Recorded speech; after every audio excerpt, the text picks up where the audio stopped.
बिस्मिल्लाहिर्रहमानिर्रहीम। अस्सलाम वालेकुम स्टूडेंट्स। डाटा माइनिंग की वीडियो लेक्चर सीरीज के सिलसिले में हमने पिछले लेक्चर में बात की थी आर्टिफिशियल न्यूरल नेटवर्क्स पे और हमने आर्टिफिशियल न्यूरल नेटवर्क की बेसिक्स को सीखने और समझने की कोशिश की। तो आज हम आर्टिफिशियल न्यूरल नेटवर्क को एक दफा दोबारा देखेंगे और इसकी वर्किंग को समझने की कोशिश करेंगे कि ये किस तरह से वर्क करता है आर्टिफिशियल न्यूरल नेटवर्क। तो चलिए आइए टाइम ज़ाया किए बगैर हम इसकी वर्किंग को देखते हैं। फर्स्ट ऑफ ऑल हम देखते हैं कि आर्टिफिशियल न्यूरल नेटवर्क जो है ये किस तरह का होता है। जिस तरह से हमने पिछले लेक्चर में देखा था तो यहाँ पे भी हम उसे दोबारा एक दफा डिस्कस करेंगे। How an works represented as a weighted directed graph. Definitely ये डायरेक्टेड ग्राफ है, ये नोड्स हैं हमारे पास और ये जिन लाइनों के साथ कनेक्टेड है इन्हें हम क्या कहते हैं, इन्हें एजेस कहा जाता है। ANN receives inputs from the external source in the form of pattern और इमेज। अगर इमेज होगा तो definitely in the form of vector देंगे या फिर हम पैटर्न्स जो है वो इसे जो है वो प्रोवाइड करेंगे। किसे प्रोवाइड करेंगे? बेसिकली हम इनपुट की लेयर को प्रोवाइड करेंगे। हमने ANN को पिछले लेक्चर में भी समझा है कि भाई ANN में लेयर्स होती हैं। फर्स्ट ऑफ ऑल जो हमारे पास लेयर होती है उसे हम क्या कहते हैं, उसे इनपुट लेयर कहते हैं। तो ये वाली लेयर जो है हमारे पास ये इनपुट लेयर है। ये दरमियान वाली जो लेयर है हमारे पास, यहाँ पे हमारे पास दरमियान वाली को हम बाद में बात करते हैं, इसके डिस्कस करते हैं। फर्स्ट ऑफ ऑल हमने इनपुट लेयर को देखा और लास्ट वाली जो हमारे पास आउटपुट जो हमारी होती है लेयर होती है उसे हम आउटपुट लेयर कहते हैं। इनपुट लेयर को किस तरह जाहिर किया जाता है? एक्स के साथ जाहिर किया जाता है। जिस तरह से हमारे पास ये नोड x1 है, x2 है, x3 है अप टू xn तक हम जो है वो बना सकते हैं, नोड्स बना सकते हैं। इसी तरह से हमारे पास आउटपुट जो है वो y1 है, y2 है, y3 है एंड yt है। अब मैं आपको एक और मजीद बात ये बताऊं कि ये जो दरमियान वाली लेयर है हमारे पास, इसे हम क्या कहते हैं? इसे हम हिडन लेयर कहते हैं। ये हिडन लेयर जो है बेसिकली कैलकुलेशन कहां पे हो रही होती है, इसका सिस्टम जो स्ट्रक्चर है इसका सारे का सारा जो इसका जो कंप्यूटेशन इंजन है इसका वो कहां पे है, वो ये वाली दरमियान वाली हिडन लेयर है। अब ये हिडन लेयर 1 भी हो सकती है, 2 भी हो सकती है, 3 भी हो सकती है, up to n number of hidden layers जो है। आमतौर पे जो हम 3 लेवल तक जो है वो लेयर्स को रखते हैं, लेकिन हम हिडन लेयर्स की तादाद को कम या ज्यादा भी कर सकते हैं। It depends upon our requirement. हमारी रिक्वायरमेंट पे डिपेंड करेगा कि हम ये हिडन लेयर्स जो दरमियान में कितनी लेंगे। डेफिनेटली जो इनपुट लेयर है वो तो सिंगल ही होगी। सिंगल लेयर में हम इनपुट्स लेंगे। कहां से लेंगे? एक्सटर्नल सोर्स से। जिस तरह से मैंने पहले यहां पे लिखा हुआ है कि एक्सटर्नल सोर्स से हम इनपुट्स लेंगे। उसके बाद हमारा कंप्यूटेशन इंजन जो है वो काम करेगा। कंप्यूटेशन इंजन हमारा कौन सा है? ये दरमियान वाली जो लेयर्स हैं, हिडन लेयर्स जो है ये एक है। इस सूरत में यहां पे मैंने सिंगल हिडन लेयर ली है, 2 भी हो सकती है, 3 भी हो सकती है, up to n number of hidden layers हो सकती है। हमारी रिक्वायरमेंट पर डिपेंड करता है कि हम क्या क्लासीफाई करना चाहते हैं, क्या करना चाहते हैं। तो जिस तरह का हम काम करेंगे उतने डेफिनेटली हमें हिडन लेयर्स लेनी पड़ेंगी जिसके जरिए से हमें अपनी डिजायर्ड आउटपुट जो है वो मिल जाए। इसके बाद हम बात करते हैं कि भाई डायरेक्टेड किस तरह से इनपुट्स जो है ये इस सीमत से इस तरफ को जाती हैं। और अगर for example in case of error जो है वो हमें y जो आउटपुट लेयर है वहां से हमें y कहां पे आ जाता है, एरर जो है वो पीछे आ जाता है।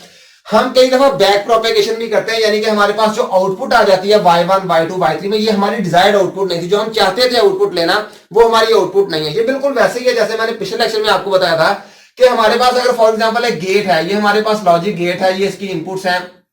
हमें यहां पे पता है कि भाई जो यहां पे इनपुट्स देंगे वही हमारी आउटपुट होगी, लेकिन हमारा दिमाग तो इस तरह से काम नहीं करता। वहां पे तो क्या है कि भाई हम बार बार जो इनपुट्स हैं वो उनका लिंक किसके साथ है, हमारा जो आउटपुट है उसका लिंक किसके साथ है, इनपुट्स के साथ है। जो हमारे न्यूरॉन्स हैं वो आपस में एक दूसरे के साथ इस तरह से कनेक्टेड है कि जो हमारी आउटपुट है मुसलसल जो है वो इनपुट के साथ इंटरेक्ट करी जा रही है और तब तक वो इंटरेक्ट करती रहती है जब तक हमें डिजायर्ड आउटपुट नहीं मिल जाती। यानी कि ये हमारी आउटपुट है, ये हमारे पिछले इनपुट्स के साथ बार बार जो है वो उसका इंटरकनेक्शन है वो देखती है कब हमारी डिजायर्ड आउटपुट जब तक नहीं आती तब तक वो दोबारा रेपिटेशन होती रहती है। तो इस तरह से काम होता है। 1 by 1 1 + 1 = 2 वाली बात यहाँ पे थोड़ी सी जो है वो आर्टिफिशियल न्यूरल नेटवर्क में हम इस तरह से काम नहीं करते। यहाँ पे हमने क्या करना है, एरर आने की सूरत है हम दोबारा उसे वापस भेजना है। और एक नेक्स्ट इसके बाद जो बात है वो ये है कि यहाँ पे हम वेट्स भी लेते हैं। हम हर एज जो है हमारा उसे हमने एक पर्टिकुलर वेट जो है वो असाइन किया हुआ होता है। वो वेट क्यों असाइन करते हैं, वो भी बेसिकली उसके पीछे भी रीजन यही है कि हम अपनी डिजायर्ड आउटपुट तक पहुंचने के लिए उसके मुसलसल वैल्यूज देते रहते हैं और तब तक देते रहते हैं जब तक कि हमारी डिजायर्ड आउटपुट नहीं आ जाती। डेफिनेटली जब हमारी डिजायर्ड आउटपुट आएगी, हमारे जो जो वेट्स दिए हुए होंगे हमने एजेस को, वो हमारी एक फाइनल रिकमेंडेशन होगी और हमें पता चल जाएगा कि भाई ये वाले वेट्स जो है ये हमारी डिजायर्ड आउटपुट हमें दे रहे हैं। इस तरह से लर्न करता है, यानी कि आउटपुट की तरफ जाता है। अगर डिजायर्ड आउटपुट नहीं आती दोबारा फिर पीछे वापस इनपुट से दोबारा शुरू कर दिया। अगर फिर गया आगे फिर नहीं आई, वेट्स को चेंज किया, फिर दोबारा शुरू कर लिया, फिर आगे गया, फिर वेट्स को चेंज किया, अगर नहीं डिजायर्ड आउटपुट वेट्स को चेंज किया। तो इस तरह से ये लर्न करता है, मुसलसल चीजों को सीखने की कोशिश करता है, बिल्कुल उस तरह से जिस तरह से अनसुपरवाइज लर्निंग की हम बात करते हैं। चीजों को सीखता रहता है, खुद से ही वो चीजों को एनालाइज करता है और उनसे कंक्लूजन जो है वो ड्रा करता है, प्रेडिक्शन वगैरह करता है। तो ये वेट्स है। इसके बाद हम एक और वैल्यू भी देते हैं, यहाँ पे हम 22 की वैल्यू भी देते हैं, बी की वैल्यू भी देते हैं। अब बी की वैल्यू जो है ये 22 वैल्यू है। ये क्यों दी जाती है, ये इसके पीछे भी यही रीजन है कि 22 वैल्यू अगर फॉर एग्जांपल हमारी ये आउटपुट है, जो ये आउटपुट हमारी क्या आ जाती है, ये 0 आ जाती है ना, तो हमें 22 की कुछ वैल्यू देनी पड़ेगी कि भाई ये हमारी आउटपुट नॉन जीरो हो जाए, क्योंकि 0 हमारी रिक्वायरमेंट नहीं है हमारी आउटपुट में। तो इन चीजों को मैंने यहाँ पे लिखा हुआ भी, राइट डाउन भी किया हुआ है, मैं आपको पढ़ के भी दिखा देता हूँ। यहाँ पे ये देखें, each input is multiplied by its weight. तो यहाँ पे जो भी इनपुट हमारे पास आएगी, यहाँ पे इनपुट हम ले रहे हैं एक्सटर्नल सोर्स से, हमने बात की अभी कि एक्सटर्नल सोर्स से इनपुट ले रहे हैं। ये इनपुट आई हमारे पास, इसे हमने किसके साथ मल्टीप्लाई किया, इस इनपुट को मल्टीप्लाई किया वेट के साथ, उस एज का। ये हमारा फॉर एग्जांपल ये वाला नोड है, ये इसका एज है, एज यहां से यहां तक जा रहा है, इस लाइन को हम एज कहते हैं, और इस एज का कुछ वेट होगा, जो भी वेट होगा वो इस इनपुट के साथ मल्टीप्लाई होकर वो अगली नोड के पास चला जाएगा। अब यहां पे जाके क्या होगा, वेट आर दी डिटेल्स और strength of the interconnection among the nodes. तो वेट्स को हम बेसिकली क्या कह सकते हैं, जो डिटेल है, इंटरकनेक्शन जो इनका आपस में हो रहा है उसकी डिटेल है, या हम ये कहेंगे कि भाई ये बेसिकली इंटरकनेक्शन में उसके स्ट्रेंथ बता रहा है कि वेट इन दोनों नोड्स के दरमियान कैसा इंटरकनेक्शन है, उसकी क्या स्ट्रेंथ है। तो स्ट्रेंथ के हिसाब से इसका वेट जो है वो चेंज होगा, ज्यादा हो सकता है या फिर कम हो सकता है। अच्छा, इसके बाद है if weighted sum is 0 then bias value is added to make the output non zero। अगर हमारे पास आउटपुट जो है वो आ जाती है 0 आ जाती है, तो फिर हमें क्या करना पड़ेगा, हमें बायस की वैल्यू, बी की वैल्यू यहाँ पे ऐड करनी पड़ेगी, और उसकी जो है वो उस वैल्यू को, जो 0 वैल्यू आ गई है उसे चेंज करके हम क्या करेंगे, नॉन जीरो वैल्यू जो है वो आइडेंटिफाई करेंगे। अब ये जो हमारी बायस वैल्यू है ये कहां से लेके कहां तक हो सकती है, या वेट्स जो है ये कहां से लेके कहां तक हो सकते हैं, ये मैंने सभी यहाँ पे राइट डाउन किया।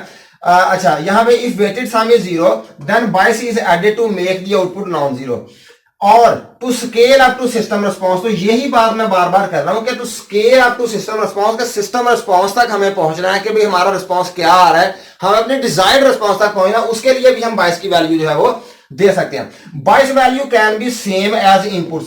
तो यहां पे जो बायस की वैल्यू है, जिस तरह से हमारे इनपुट्स की वैल्यू आ रही है x1 x2 x3 xn, तो बायस की वैल्यू भी वही हो सकती है, जो इनपुट्स की वैल्यू चेंज भी हो सकती है। अच्छा, और टू स्केल, अच्छा यहां पे bias value can be same as inputs but weights is equal to 1। लेकिन वेट जो होगा ना हमारा, यहाँ पे जब हम बायस इनपुट्स के इक्विवेलेंट होंगे तो हमारा वेट क्या हो जाएगा, हम सिंपली इसे 1 कर देंगे। और weighted inputs can be from 0 to plus positive infinity. तो वेटेड जो है हमारा, वेट्स जो है हमारे ये क्या हो सकते हैं, ये हमारे 0 से लेके पॉजिटिव इंफिनिटी तक ये जो हम इसकी वैल्यू को रख सकते हैं। To keep the response in the limits of desired value, a certain value is for certain maximum value is benchmarked. तो जब हम जो आउटपुट की तरफ जब जा रहे हैं तो स्टूडेंट्स हमने क्या काम करना है, वही बात कि हमने 2 + 2 = 4 नहीं करना, हमने क्या करना है, यहाँ पे अपनी डिजायर्ड वैल्यू को गेट करने के लिए, अपनी डिजायर्ड वैल्यू को हासिल करने के लिए हमने इन चीजों को चेंज करते रहना है, मुसलसल चेंज करके देखना है। तो कब तक चेंज करते रहना है, जब तक हमारे पास एक मैक्सिमम वैल्यू नहीं आ जाती हमारी रिक्वायरमेंट के मुताबिक। उसे हम जो है वो आइडेंटिफाई कर लेंगे उस मैक्सिमम वैल्यू को। मैक्सिमम वैल्यू के बाद हमने क्या काम करना है, जो भी हमारे पास आउटपुट्स आएंगे, स्टूडेंट्स यहाँ पे मैंने लिखा हुआ है at last a total of weighted inputs are passed through activation function. इसके बाद एंड पे जो काम होगा वो क्या होगा, हमने जो हमारे पास इनपुट्स आ रही हैं, वेटेड इनपुट्स आ रही हैं, उन्हें हमने लास्ट पे इस काम कंप्लीट करने के बाद उन्हें एक एक्टिवेशन फंक्शन में से गुजारना। एक एक्टिवेशन का फंक्शन है, नेक्स्ट लेक्चर में इंशाल्लाह ताला हम एक्टिवेशन फंक्शन और उसकी एग्जाम को डिस्कस करेंगे कि भी वो क्या होती हैं।